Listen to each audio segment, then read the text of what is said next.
फल की इच्छा छोड़ कर्म पर ध्यान देना चाहिए। गीता में श्री कृष्ण ने कहा है कि मनुष्य को फल की इच्छा छोड़कर कर्म पर ध्यान देना चाहिए। मनुष्य जैसा कर्म करता है उसे फल भी उसी के अनुरूप मिलता है। इसलिए व्यक्ति को अच्छे कर्म करते रहना चाहिए। स्वयं का आकलन श्री कृष्ण के अनुसार व्यक्ति को खुद से बेहतर कोई नहीं जान सकता, इसलिए स्वयं का आकलन करना बेहद जरूरी है। गीता में कहा गया है कि जो व्यक्ति अपने गुणों और कमियों को जान लेता है वह अपने व्यक्तित्व का निर्माण करके हर काम में सफलता प्राप्त कर सकता है। मन पर नियंत्रण, हमारा मन ही हमारे दुखों का कारण होता है। ऐसे में श्री कृष्ण ने गीता में कहा है कि जिस व्यक्ति ने अपने मन पर काबू पा लिया वह मन में पैदा होने वाली बेकार की चिंताओं और इच्छाओं से भी दूर रहता है। साथ ही व्यक्ति को अपने लक्ष्य को भी आसानी से प्राप्त कर लेता है। क्रोध पर काबू रखे। क्रोध में व्यक्ति नियंत्रण खो बैठता है और आवेश में आकर गलत कार्य कर देता है। यहाँ तक कि कभी कभी गुस्से में व्यक्ति खुद का अहित कर बैठता है। गीता में श्री कृष्ण ने बताया है कि क्रोध को खुद पर हावी नहीं होने देना चाहिए। यदि गुस्सा आए तो स्वयं को शांत रखने का प्रयास करें। स्पष्ट नजरिया। गीता के अनुसार व्यक्ति को संदेह या संशय का स्थिति में नहीं रहना चाहिए। जो लोग संशय का स्थिति में रहते हैं उनका भला नहीं हो सकता है। जीवन में स्पष्ट नजरिया होना चाहिए। श्रीमद्भागवत गीता में श्री कृष्ण कहते हैं कि यदि किसी काम को करने में डर लगे तो याद रखना ये संकेत है कि आपका काम वाकई में बहादुरी से भरा हुआ है। गीता के अनुसार नेत्र केवल हमें दृष्टि प्रदान करते हैं, परंतु हम कब किसमें क्या देखते हैं ये हमारी भावनाओं पर निर्भर करता है। श्री कृष्ण कहते हैं कि मनुष्य को स्वयं को ईश्वर में लीन कर देना चाहिए। ईश्वर के सिवाय मनुष्य का कोई नहीं होता है। इसके साथ ही यह मानकर कर्म करना चाहिए कि वह भी किसी का नहीं है। भोग से मिलने वाला सुख क्षणिक होता है, जबकि त्याग में स्थायी आनंद मिलता है। श्री कृष्ण कहते हैं कि सत्संग ईश्वर की कृपा से मिलता है, परंतु कुशल गति में भी मनुष्य अपने कर्मों से पड़ता है।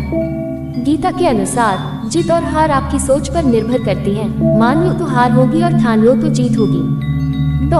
गीता में लिखा है कि जिस इंसान की सोच और नियत अच्छी होती है भगवान खुद की उसकी मदद करने के लिए किसी न किसी रूप में जरूर आते हैं। गीता में श्री कृष्ण कहते हैं कि जो मौन को समझ ले वो पूजनीय होता है, फिर चाहे वो माँ हो, पत्नी हो, प्रेमी हो या परमेश्वर। श्री कृष्ण का कहना है कि मनुष्य को अपने कर्मों के संभावित परिणामों से प्राप्त होने वाली विजय या पराजय, लाभ या हानि, प्रसन्नता या दुख इत्यादि के बारे में सोचकर चिंता से ग्रसित नहीं होना चाहिए। गीता में लिखा है कि जिस मनुष्य ने कभी विपत्तियां नहीं देखी उसे अपनी ताकत का एहसास कभी नहीं होगा। विपत्तियां हर मनुष्य को अंदर से मजबूत बनाती हैं।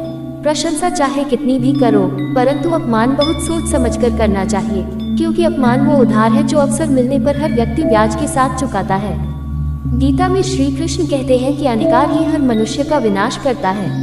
अहंकार में आकर व्यक्ति अक्सर ही गलत कार्य कर बैठता है, जिसके बुरे परिणाम उसे आगे चलकर भुगतने पड़ते हैं। गीता के अनुसार मनुष्य को अपने दिमाग पर पूरा नियंत्रण रखना चाहिए।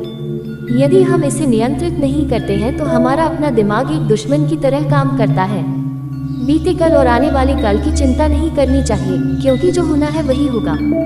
जो होता है अच्छा ही होता है, इसलिए वर्तमान का आनंद लो।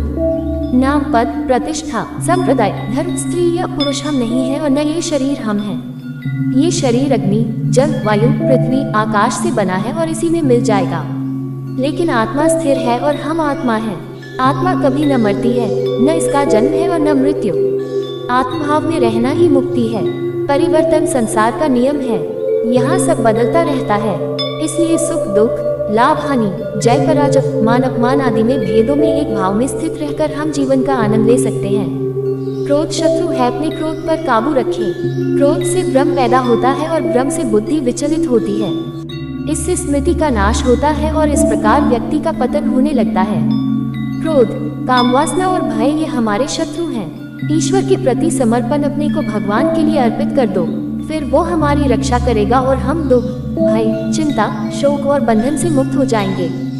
नजरिए को शुद्ध करें। में अपने देखने के नजरिए को शुद्ध करना होगा और ज्ञान व कर्म